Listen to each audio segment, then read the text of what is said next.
Je viens de passer 3 jours en cabine, donc j'ai pas eu beaucoup de vie sociale. Je vais donc vous raconter ce que j'ai fait la semaine dernière et je vous invite à commencer tout de suite. Il n'y a pas de vocabulaire très difficile. Bonsoir à tous. J'ai découvert très récemment une série télé que je ne connaissais pas par le passé. C'est une série qui existe depuis avril 2012, 2 ans déjà donc. Et si je l'ai découverte qu'aujourd'hui, c'est parce que je regarde très peu la télé. J'ai certes un téléviseur cathodique énorme qui trône dans mon salon, mais je suis, à vrai dire, plutôt fan des séries télé que je regarde sur le net. Bref, une fois n'est pas coutume, j'ai cliqué sur un lien partagé par un copain sur Facebook, et pour une fois, je n'ai pas reçu le message d'erreur habituel que l'on connaît lorsqu'on habite en dehors de la France. Donc ma fenêtre ne m'a pas affiché ce message standard, ce contenu n'est pas disponible dans votre région. Et c'est ainsi que je suis tombé sur cette série télé qui s'intitule Cache Investigation, et qui, comme je vous le disais, a vu le jour le 27 avril 2012. La personnalité phare, la présentatrice, est Élise Lucet. Si vous êtes téléspectateur francophone, vous la connaissez peut-être. Cette dame anime le journal télévisé de 13h sur la chaîne publique France 2 depuis un certain nombre d'années.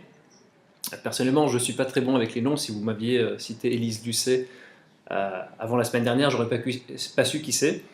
Alors pour ceux qui sont davantage doués avec les visages, c'est une femme blonde, cheveux très courts, la cinquantaine, bien qu'elle paraisse un peu plus jeune. Et vraiment, elle ne les fait pas, elle est jolie. Les plus anciens d'entre vous, Chris et Julien ne sont pas là ce soir, la connaissent peut-être de ses débuts de carrière où elle animait le JT le 19-20 sur la chaîne publique France 3 pendant quasiment 20 ans, de 1990 à 1995. Et depuis, elle s'est un peu diversifiée, notre chère Élise. Elle a fait de plus en plus d'émissions de reportages qu'elle présentait, du journalisme d'investigation, des sujets de société.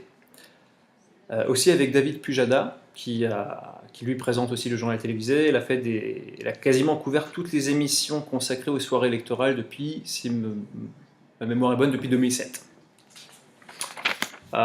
Donc finalement, c'est une femme jolie, dont les propos sont toujours mesurés, elle est polie, elle présente le JT. Elle a cette image neutre finalement de la journaliste qui ne fait que relayer une information objective, et qui aussi est essentielle par sa présence pour la communication d'une information. Ça vous rappelle peut-être une autre profession. Bref, Élise Lucet a adopté un nouveau côté, elle est sortie de cette neutralité pour se consacrer davantage au journalisme d'investigation, comme je vous le disais. Et cette nouvelle émission se consacre à des problématiques dont on a déjà entendu parler. Le verdissage, donc cette tendance commerciale de grandes chaînes telles que H&M ou Monoprix de mettre le label green, vert, écologique, durable sur tous les produits possibles, juste pour faire augmenter la consommation et les ventes. Un autre sujet traité, c'est l'obsolescence programmée, le fait que vos ordinateurs sont conçu pour durer maximum 2 à 3 ans, parce qu'après, la batterie que vous ne pouvez plus démonter dans votre MacBook va rendre l'âme.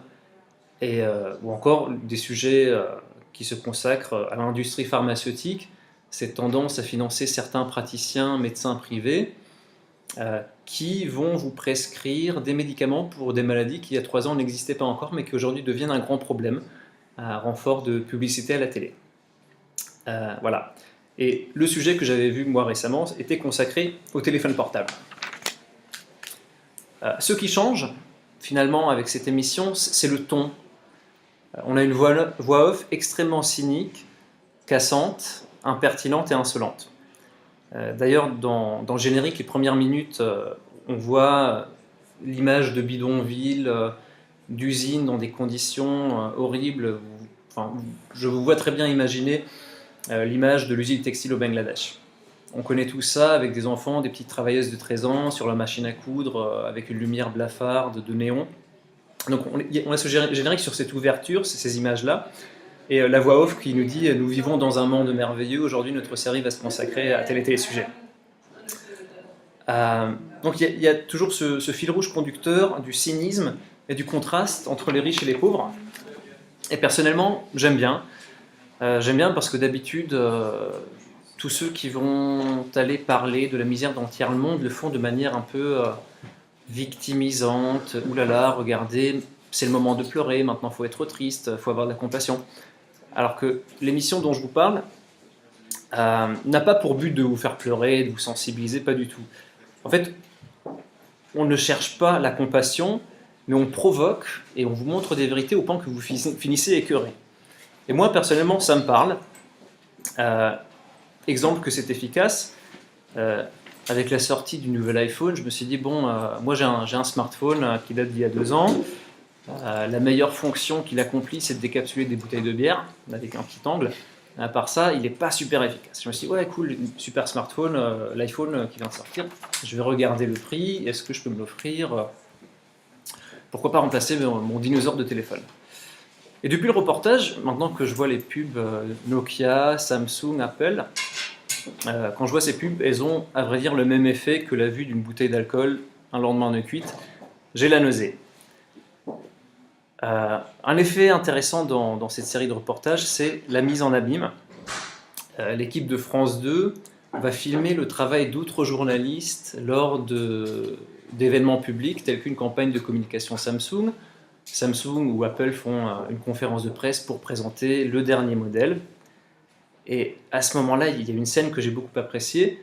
On voyait Élise Lucet rencontrer les autres équipes étrangères des médias et leur demander « Mais pourquoi vous êtes là ?» Et 95% des équipes télé répondent « Ah bah Samsung nous a payé le voyage, d'ailleurs ils nous ont offert le téléphone, et en contrepartie tout ce qu'on doit faire c'est couvrir l'événement. » Ça en dit long sur la neutralité des médias, et j'aime bien ce côté où on plonge dans les coulisses. Je ne sais pas si Zach veut le faire en consécutive, ou je peux continuer. Je continue? Tu le fais pas en consec?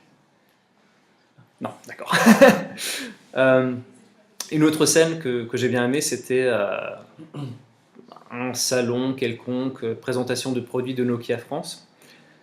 Nokia qui, dans sa campagne de vente, depuis que la firme se porte pas très bien, va miser sur le côté vert, les produits sont recyclables, l'entreprise est transparente, l'image d'entreprise nordique aussi qui est responsable. Et là, Élise Lucet va s'adresser au directeur de Nokia France pour lui demander vous qui dites que vous êtes transparent, est-ce que vous pourriez me fournir la liste des gens qui vous visionnent en matière première? Est-ce qu'on peut savoir d'où viennent les métaux, de quelles mines, de quel pays, dans quelles conditions ces mines sont-elles exploitées? Et comme l'émission est bien montée, voire très peu montée, je ne sais pas finalement, on voit la tête du président de Nokia France qui passe du mec qui est super ouvert, qui veut communiquer, à no comment, je ne peux pas vous parler de ce sujet, on est ouvert, mais finalement pas tant que ça. Il y a aussi d'autres scènes qui vont nous montrer les mines en Afrique. Lorsque vous voyez ces images-là et que vous repensez à l'actualité plus ou moins récente, où on va vous parler des mauvaises conditions dans les mines en Chine, vous vous dites, finalement les mines en Chine, c'est un peu le monde utopique comparé à ce qu'on voit en Afrique. On a des mineurs qui nous racontent qu'il y a 5 personnes par semaine qui meurent ensevelies, parce que la galerie descend à une centaine de mètres de profondeur. Les mecs, ils n'ont pas de casque, ils descendent pieds nus, ils ont éventuellement des bougies ou des lampes frontales pour s'éclairer, pas d'aération, et comme c'est pas consolidé, la galerie régulièrement s'effondre. Et de manière très pragmatique et désabusée, on voit ce mineur africain qui nous dit moi je dois nourrir ma famille. La technique de creusage, c'est on creuse par-dessus les morts. C'est abominable, et comme c'est pas commenté et qu'on va pas nous dire oulala, regardez, c'est horrible, c'est laissé quasiment sans commentaire, et là vraiment ça touche, ça atteint le spectateur, ou moi du moins.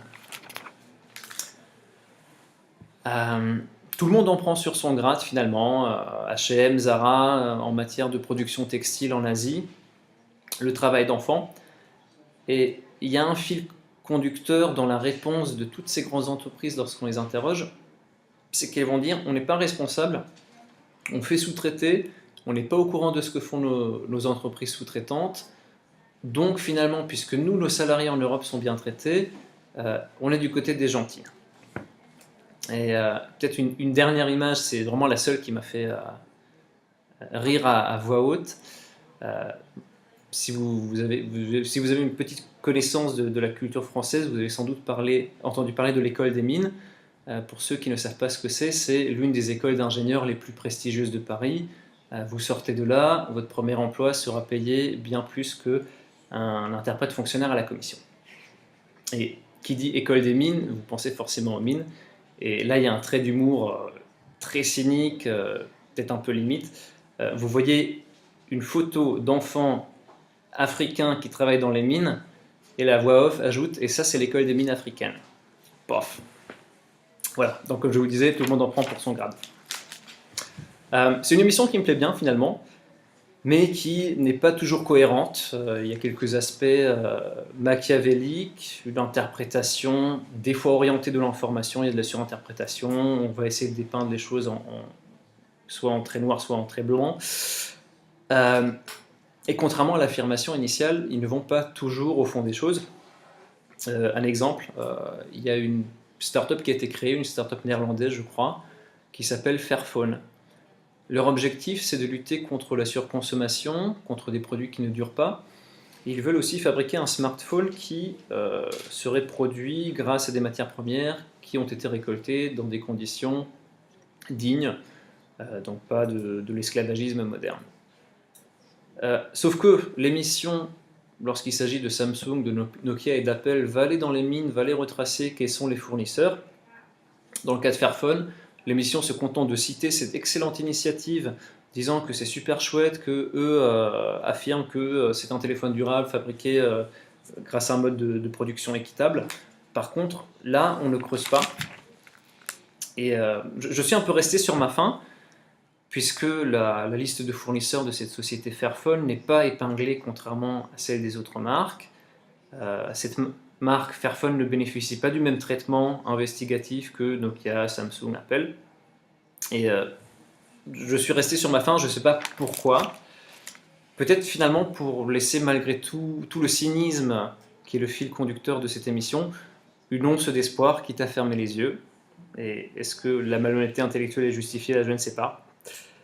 Et toujours est-il que je vous invite, si vous ne connaissez pas cette émission, à la regarder, puisque vous venez d'interpréter et de la présenter pendant 12 minutes. Donc, autant que vous jetiez un œil à ce que je viens de vous raconter. Merci.